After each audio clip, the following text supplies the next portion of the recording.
Good morning and welcome to Vocab Voyage. I just spent 10 minutes getting very frustrated with YouTube not working, and then I realized I didn't have my camera plugged in.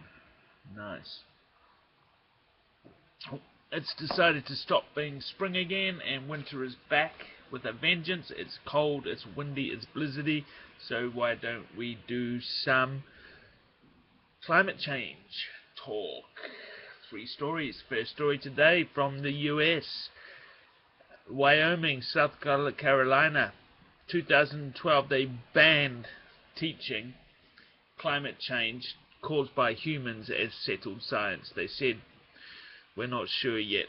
The whole world's sure, but we're not sure, so we're not going to teach our kids that. Gave the argument that science is held by politics. Science is guided by politics. You've got to keep the politicians happy, and the people with the money, you've got to keep them happy. 2013, they recommended that chapters called The Rise in Global Temperatures Over the Past Century and the Major Role That Human Activities Play be pulled from the textbooks. It comes down to the same old thing again. One side you've got 97% of scientists with videos showing polar melting and solid evidence. Other side you've got 3% of people with discredited, nut scientists with discredited evidence, and they get evil standing. Why? The conservatives, they down in Texas, they wanted in the textbooks, they wanted it so climate change skepticism had a bigger presence there, but the textbook makers said, yeah, nah, climate change is real. So go America, bury your head in the sand.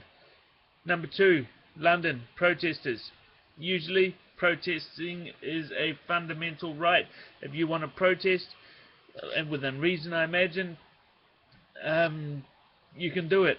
However, over the last few years, a very large protest of 40,000 people about climate change has happened.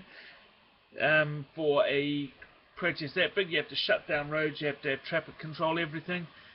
This year the police has said we're not paying, or the police haven't said, the government has said we're not paying for any road shutdowns. There's going to be no police help.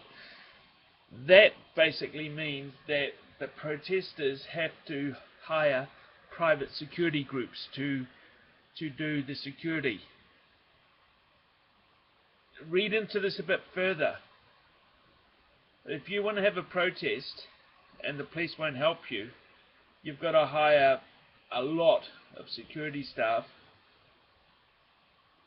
which means if you don't have money you can't protest, which means more control to the people with money. Who's that? Big business. So yeah, it's all a bit murky there. Getting rich off climate change, is it unethical? Not if it gets the job done. Paris 2015 is the big summit this year on climate change. Last one was of course Copenhagen. A lot of talk, little action.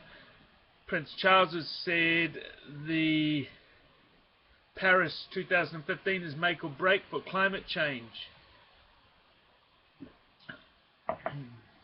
Fortunately enough, people have seen that there is money to be made, so they are getting into it, mainly in the form of solar panels. 5 years ago in Queensland, it's all about cost curves. The more things are produced, the lower the price comes, economies of scale, etc. 5 years ago, Queensland, solar panel, 6 kilowatt solar panel unit on your roof, $54,000. This year, $7,800. More are being produced, they become cheaper, and so on, and it gets cheaper. China's huge on solar power. India is investing $100 billion in solar power. They hope to generate 10% of their power through the sun, which is good because it's renewable energy. And as soon as people think, hey, I can get rich out of this, then they'll start doing it.